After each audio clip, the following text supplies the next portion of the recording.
महाशिवरात्री आणि शुक्र प्रदोष व्रताचा योगायोग आहे, त्यामुळे हे व्रत सौभाग्य आणि सुख समृद्धी देईल. हे व्रत केल्याने जीवनात कोणत्याही प्रकारची कमतरता भासत नाही. या दिवशी व्रत केल्यास महाशिवरात्री आणि शुक्र प्रदोष व्रताचे लाभ एकाच वेळी मिळतील. असे मानले जाते की प्रदोष काळात भगवान शिव शिवलिंगात प्रगट होतात, म्हणून यावेळी शिवाची पूजा केल्यास उत्तम परिणाम प्राप्त होतो. शुक्र प्रदोष व्रत केल्याने शत्रूचा नाश होतो आणि महादेवाचा आशीर्वाद सदैव राहतो. मातीचे भांडे पाणी किंवा दुधाने भरून त्यावर बेलपत्र, आक, धतुरा, फुले, तांदूळ इत्यादी टाकून ते शिवलिंगाला अर्पण करावे.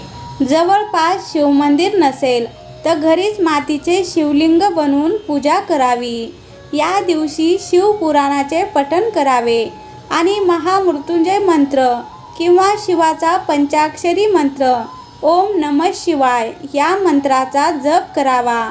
याशिवाय महाशिवरात्रीच्या दिवशी रात्रीच्या वेळी जागरणाची परंपरा आहे. शास्त्रीय विधीनुसार शिवरात्रीची पूजा निश्चित मध्यरात्री दरम्यान करणे उत्तम. मात्र रात्रीच्या 4ही तासामध्ये भाविक त्यांच्या सोयीनुसार ही पूजा करू शकतात.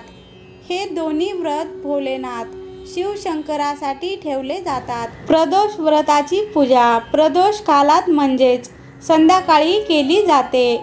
प्रदोष व्रताच्या पूजेचा शुभ मुहूर्त संध्याकाळी 5:01 ते 8:24 असेल. या दिवशी या दोन व्रतासह आणि मंगळवारी पडणाऱ्या तुम्ही भोलेनाथासह हनुमानाची पूजा करू शकता. हनुमानाची पूजा केल्याने नकारात्मक शक्ती दूर होते आणि तुमचे कर्म देखील यशस्वी होतील. ही दोन्ही व्रत एकत्र केल्याने भोलेनाथाचे भक्त त्यांचा विशेष आशीर्वाद घेतात.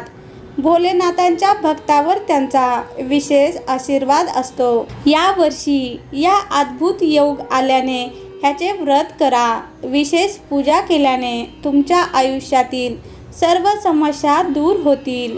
या दिवशी सकाळी लवकर उठून स्नान करावे, स्वच्छ कपडे घालावे, भगवान शिव आणि माता पार्वतीची पूजा करा.